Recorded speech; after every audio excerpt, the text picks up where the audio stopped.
Cześć, witajcie w kolejnym odcinku serii turystycznej po południowych Niemczech. Dzisiaj odwiedzimy Norymbergę i pokażę Wam, co można tutaj zobaczyć w ciągu jednego lub 2 dni i trochę ciekawej historii o tym mieście. Zapraszam!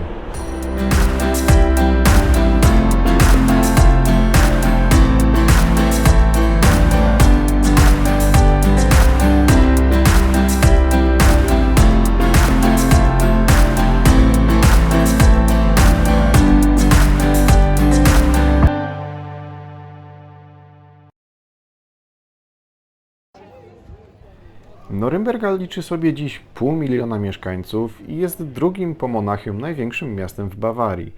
Jest ona niezwykle ciekawym miastem pod względem historii w średniowieczu. Miasto było po raz pierwszy wspomniane w 1050 roku jako lokacja zamku Imperium pomiędzy wschodnimi terenami dawnego Imperium Franków a Bawarią.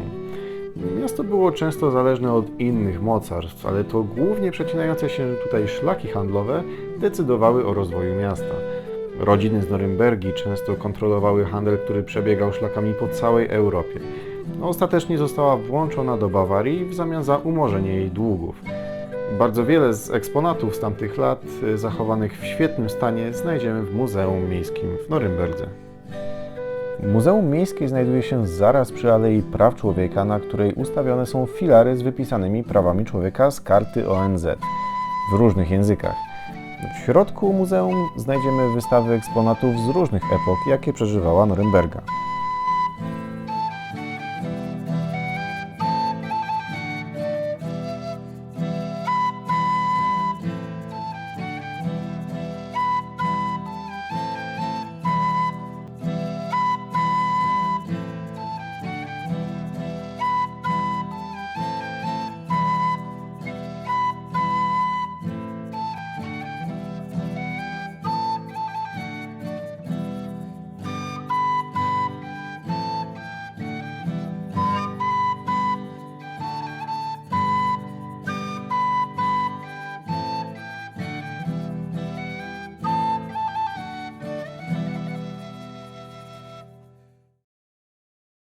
W czasach rewolucji przemysłowej w mieście rozwijał się przemysł i kolej. Niemcy są znane z tego, że były liderem w Europie we wprowadzaniu kolei, ale to właśnie tu w Norymberdze została otwarta pierwsza linia kolejowa w Niemczech już w 1835 roku. Dzięki rozwojowi kolei miasto stało się jednym z motorów napędowych gospodarki w Niemczech. Przez swój wzgląd na pozycję w historii i lokalizację w centrum III Rzeszy Niemieckiej i duże poparcie partii, Norymberga została wybrana przez partię NSDAP na miasto, w którym będą organizowane wielkie zjazdy partii i wydarzenia propagandowe Hitlera. Pierwsze z nich odbywały się w Monachium i w Weimarze, ale już od 1927 zaczęto je organizować właśnie w Norymberdze. Odbywały się tam do rozpoczęcia II wojny światowej. Początkowo brali w nich udział członkowie partii, ale z czasem dołączyły też inne organizacje, takie jak SA czy SS. W szczytowym momencie było to nawet 500 000 uczestników. W Norymberdze możemy zobaczyć teraz dokumentację z tych wydarzeń i różne wystawy właśnie związane z tym, jak Hitler doszedł do władzy i jak były organizowane tutaj właśnie wiece propagandowe Hitlera.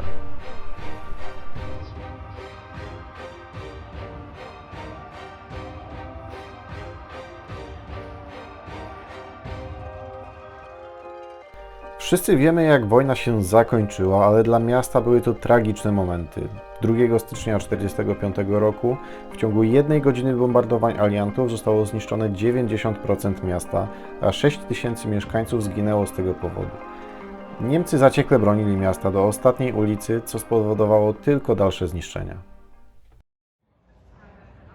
Na szczęście dzięki determinacji organizacji rekonstrukcyjnych duża część Starego Miasta została odbudowana w stylu, w jakim wyglądała przed wojną. Niestety więcej niż połowa z historycznego miasta została stracona na zawsze.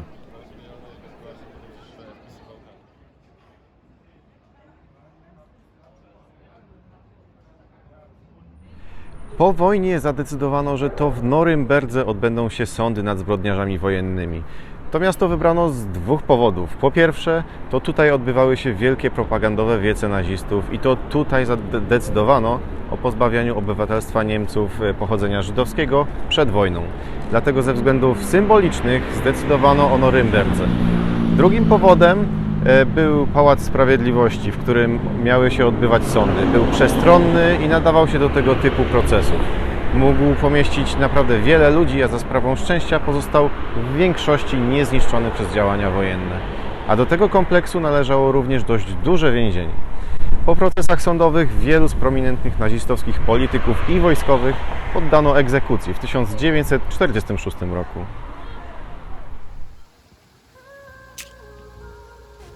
Dziś Norymberga stała się jednym z dużych centrów kulturalnych. Uniwersytet w Norymberdze uczy ponad 40 000 studentów. Można wybierać spośród 54 różnych muzeów, przeróżnych restauracji, z których aż 2 posiadają gwiazdkę Michelina. Jeżeli podróżujecie w okresie zimowym, to warto rozważyć odwiedzenie lokalnego jarmarku świątecznego. Jest to największy jarmark świąteczny w Niemczech, a do tego słyszałem, że ponad to, co jest organizowane oficjalnie, to mieszkańcy centrum również konkurują między sobą o najlepszy wystrój świąteczny. To musi być wręcz magiczna świąteczna atmosfera. Na tym zakończę już zwiedzanie Norymbergi, która, muszę przyznać, zrobiła na mnie bardzo duże wrażenie. Pamiętajcie o tym, żeby wziąć udział w konkursie. Jeżeli zgadniecie, jakie miasto z listy, która wyświetli się teraz na ekranie, będzie następne, które pojawi się w formie odcinka na kanale, to dostaniecie z niego pocztówkę. Wystarczy, że teraz zostawicie komentarz z nazwą tego miasta z tej listy pod filmem. To wszystko na dzisiaj i do zobaczenia już za tydzień.